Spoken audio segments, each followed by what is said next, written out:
नमस्कार इंजीनियर्स, मैं इंजीनियर विशाल यादव स्वागत करता हूं आपका आपके अपने यूट्यूब चैनल सिविल पितामह सिविल इंजीनियरिंग ट्रेनिंग इंस्टीट्यूट। दोस्तों, आज हम लोग यहां पे बात करेंगे bearing capacity of soil. Soil की जो बियरिंग कैपेसिटी है उसको हम कैसे टेस्ट करते हैं और सॉइल की बियरिंग कैपेसिटी क्या होती है उसके बारे में हम यहाँ पे बात करेंगे। जैसा कि आपके सामने एक इमेज है, इस इमेज में आप देख रहे हैं जब भी हम वहाँ पे कंस्ट्रक्शन कराते हैं तो कंस्ट्रक्शन में हमारा सबसे पहला काम होता है दोस्तों वहाँ पे एक्सकेवेशन कराना है।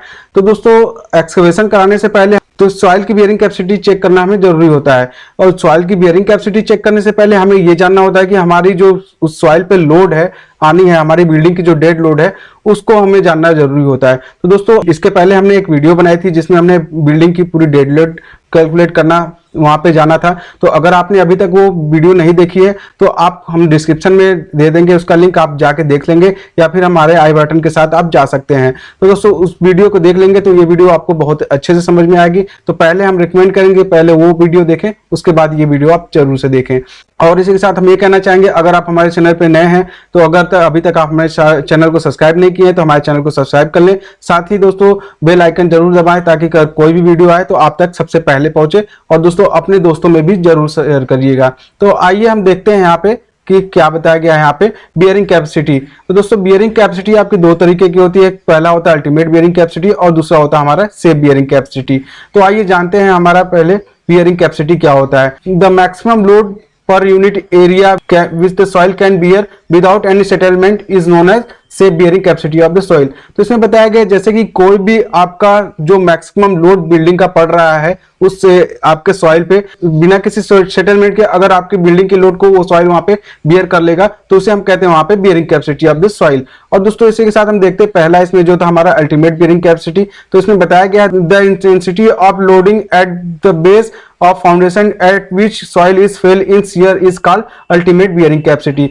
जैसा कि इसमें बताया गया बिल्डिंग का लोड आता है सॉइल पे, अगर वो बिल्डिंग वहां पे कोलैप्स हो जाती है यानी कि आपकी वहां पे अनइवन सेटलमेंट हो जाता है सॉइल में, तो वहां पे हम कहेंगे ultimate bearing capacity. For example हम ले सकते हैं, जैसे कि कोई भी थैला आप मार्केट से लेते हैं, उस थैले में सामान लेने जाते हैं, उस थैले की कैपेसिटी अगर 2 kg की है, अगर आप 2 kg से ज्यादा उसमें वेट डालते हैं तो थैला वहां पे दोस्तों फट जाएगा। तो सेम वही है कि अल्टीमेट बियरिंग कैपेसिटी में अगर आप दोस्तों वहां पे उसकी जो उस कैपेसिटी है सॉइल की जितनी बियर करने की लोड उससे ज्यादा अगर लोड देते हैं तो वहां पे वो अनइवन सेटलमेंट हो जाता है और दोस्तों वहां पे बिल्डिंग कोलैप्स होने की वहां पे खतरा बढ़ जाता है। तो उसे हम कहते हैं वहां पे अल्टीमेट बियरिंग कैपेसिटी। और दोस्तों, यहाँ पे safe bearing capacity the maximum intensity of loading at the soil will safely carry without risk of shear failure is called share bearing capacity. बिना किसी रिस्क के, शेयर फेल्योर रिस्क के अगर वो आपका दोस्तों वहां पे लोड सह लेता है तो उसे हम कहेंगे दोस्तों share bearing capacity of this soil. इसका जो फॉर्मूला होता है उसको देखेंगे तो इससे दो तरीके का फॉर्मूला होता है दोस्तों। पहला होता है R = W × H/D और दूसरा होता है SBC यानी soil bearing capacity R/A × FOS। तो दोस्तों, हमारा SBC का फॉर्मूला तो होता है R/A × FOS, तो लेकिन R को कैलकुलेट करने के लिए हम पहले यहाँ पे ये कैलकुलेट करना पड़ेगा। R के लिए हमारा तो R का फॉर्मूला होता है W × H/D। तो आइए जानते हैं यहाँ पे ये R और W H और D क्या है और A और FOS क्या है। तो दोस्तों, R आपका यहाँ पे होता है सॉइल रेजिस्टेंस होता है, W आपका होता है वेट ऑफ क्यूब, यानी कि अभी हम टेस्ट करेंगे, अभी आपको बताएंगे कि हम सॉइल को टेस्ट कैसे, बियरिंग कैपेसिटी को टेस्ट कैसे करेंगे। तो वहां पे हम टेस्ट करने के लिए हम जनरली क्यूब से करते हैं क्योंकि क्यूब का हमें डायमेंशन पता होता है और उसका वेट पता होता है, तो हम इसलिए वहां पे क्यूब का हम यहाँ पे जनरली लेके चलते हैं। H यानी कि जिस क्यूब को हम जब वहां पे ड्रॉप करेंगे जिस हाइट से उसको हम वहां पे H कहेंगे। D कहेंगे दोस्तों average depth of impact from cube, कि दोस्तों जिस हाइट से अगर हम किसी गड्ढे में गिराते हैं किसी क्यूब को उससे थोड़ा बहुत उसका इम्पैक्ट पड़ेगा, तो उस इम्पैक्ट से यानी कि धस जाएगा, तो जो जितना धसेगा उसकी जो धसने की जो वहां पे डेप्थ होगी उसे हम कहेंगे वहां पे D। और दोस्तों, SBC में ये R तो आप जान गए रेजिस्टेंस ऑफ सॉइल होता है, A आपका contact area of cube surface, यानी जिस क्यूब से वो आपको अगर हम गिरा रहे हैं किसी चीज पे तो जितना भी कांटेक्ट हमारा एरिया लेता है उस क्यूब का उसे हम वहां पे A कहेंगे। और FOS हमारा होता है फैक्टर ऑफ सेफ्टी। तो फैक्टर ऑफ सेफ्टी हम इसमें हम यहाँ पे 2 से 3 लेके चलते हैं। तो आइए हम यहाँ पे कैलकुलेशन करने से पहले हम यहाँ पे एक एग्जांपल लेके दिखाते हैं। जैसा कि आपके सामने ये हमने फुटिंग की एक एक्सकेवेशन जैसे करा दिया है। ये हमारा यहाँ पे दोस्तों इसकी हाइट जो है 2 मीटर है और ये आपका यहाँ पे नेचुरल ग्राउंड लेवल हो गया। इस ग्राउंड लेवल से हमने 2 मीटर की हाइट को यहाँ पे हमने फुटिंग की यहाँ पे गड्ढा खुदवाया है। तो आइए देखते हैं।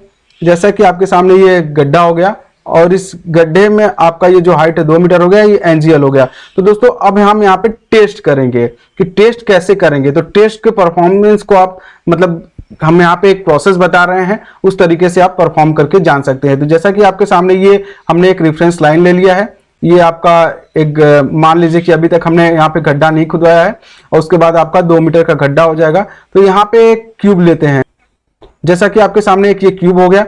इस क्यूब को हम इस 2 मीटर की हाइट से यहाँ पे हम इसको ड्रॉप यानी गिराएंगे। अब तो जब ये गिरेगा दोस्तों, तो ये क्यूब में देख रहे हैं यहाँ पे ये कुछ अंदर को धस जाएगा। तो ये कितना अंदर को धसेगा इसको ही हम यहाँ पे डी कहते हैं। तो इस डी को कितना कहेंगे यहाँ पे, जैसा कि यहाँ पे हमने जनरली ले लिया ये 20 mm यहाँ पे ये दोस्तों यहाँ पे क्यूब नीचे धस गया है। तो इसे ही हम कहेंगे एवरेज डेप्थ ऑफ इंप्रेशन। तो दोस्तों ये आपका यहाँ पे डी निकल के आएगा। तो आइए अब हम कैलकुलेशन करते हैं।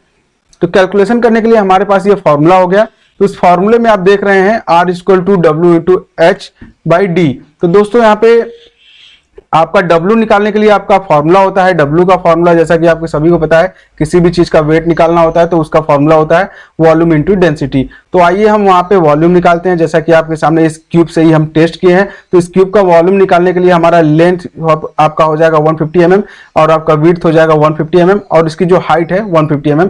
ये स्टैंडर्ड आपका क्यूब का साइज होता है दोस्तों, आप सभी को पता है।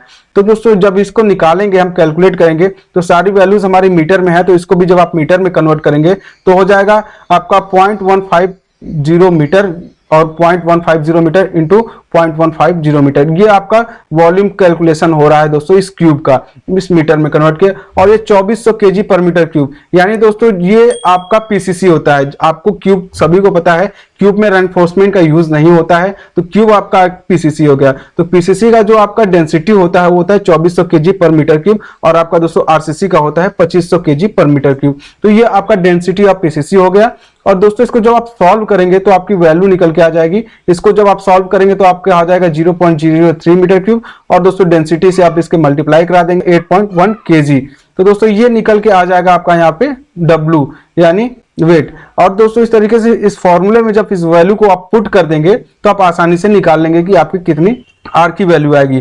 जैसा कि आपके सामने ये फॉर्मूला हो गया। इस फॉर्मूले में हमने यहाँ पे W की जगह पे हमने ये पुट किया और 2 कहाँ से आया दोस्तों, ये जो इसकी जो हाइट थी, इस आपका फुटिंग का एक्सकेवेशन कराया था 2 मीटर की हाइट थी, तो ये 2 यहाँ पे 2 हमने यहाँ पे पुट कर दिया। और ये आपका जो डी है दोस्तों, ये डी आपका ये है आपका जो आया था एवरेज डेप्थ ऑफ इंप्रेशन, तो ये 20 mm था। तो 20 mm को जो आप मीटर में कन्वर्ट करेंगे तो हो जाएगा 0.02 मीटर।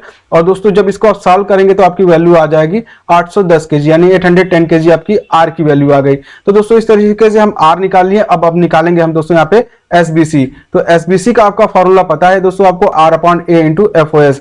ए आपका यहाँ पे एरिया आप दोस्तों ये जो आपका क्यूब है, कॉन्टेक्ट सरफेस एरिया आपका हमने बताया था क्यूब का। तो कॉन्टेक्ट सरफेस एरिया आपका कॉन्टेक्ट क्या क्या करेगा, इसका लेंथ और विड्थ। तो लेंथ और विड्थ को जो अब यहाँ पे मीटर में कन्वर्ट कर देंगे तो हो जाएगा दोस्तों 0.150 मीटर इंटू 1.50 मीटर। तो दोस्तों ये आपका एरिया निकलेगा। और दोस्तों ये 2 जो हमने बताया था आपको, एफ फैक्टर ऑफ सेफ्टी हमेशा हम यहाँ पे 2 से लेके 3 लेके चलते हैं। तो हम यहाँ पे दोस्तों यहाँ पे फैक्टर ऑफ सेफ्टी हम यहाँ पे 2 लेके यहाँ पे चल रहे हैं, तो इसकी वैल्यू हम यहाँ पे 2 पुट कर दिए हैं। तो दोस्तों इसको जो आप सॉल्व करेंगे तो आपका आ जाएगा वैल्यू यहाँ पे 18000 kg पर मीटर स्क्वायर। तो दोस्तों जो सॉइल बियरिंग कैपेसिटी की जो वैल्यू निकल के आई हमारे यहाँ पे 18000 kg पर मीटर स्क्वायर। तो इस तरीके से आपके यहाँ भी जैसे जब भी आप घर बनवाने जाए तो वहां पे सेम प्रोसेस करके आप निकाल सकते हैं कि वहां पे सॉइल बियरिंग कैपेसिटी आपकी कितनी है। तो उसके पहले आपको आपकी बिल्डिंग का लोड जानना होगा। तो लोड जानने के लिए हमने पहले भी बताया था कि हमने इसके पहले एक वीडियो बनाई थी, तो आप अभी भी अगर वीडियो नहीं देखे हैं तो हमारे डिस्क्रिप्शन में लिंक है उस वीडियो का, आप जाके वहां से उस वीडियो को देखें। हमारे चैनल को लाइक शेयर सब्सक्राइब करना बिल्कुल ना भूलेगा। हम मिलते हैं नेक्स्ट वीडियो में आपके लिए, तब तक के लिए जय हिंद जय भारत।